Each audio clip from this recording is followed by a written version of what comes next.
Ayan, so si Madam Kitty Villanueva po is one of the owner of Pwestuhan. Oo, part Ayan. owner siya. Oo, ayun. And dati ko rin siyang kabanda sa doon sa kabilang channel. Basta, Oo. magaling din kumanta yan. Mamaya kakantayan sila. So, ayan po. Alright. So, let's move on to our another panel of judges. Here's Miss Nora Manligis.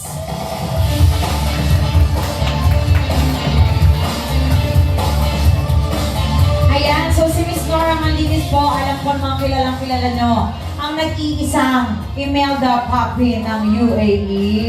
Oh, Diba? yeah. Si Ma'am Nora. Ayan. Anyway. And marami rin siyang mga contest na sinalihan. And of course, drive, di ba nagtuturo kayo ng driving lessons? Oo. So, ayun, nagtuturo din siya. So, hello sir, meron tayong panauhin. Alright, thank you so much, Ma'am Nora.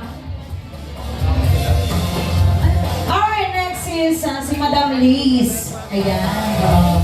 Actually, yes. Madam Liz is the owner of Amira Business Consultancy. So, and of course, together with Sir Ali, the owner of one of the realtors in UAE. And of course, same na rin natin kay Mr. Farhan. Mr. Farhan is the owner of Baruj Realtors na ako ang model. Wow. Ayan, oo, yun pala yun. Yung pala yun. Ako pala yung model ni Sir So, kung ano po yung nakikita nyo sa screen, Ayan po, ito po yun. Meron po tayo namumuong bagyo.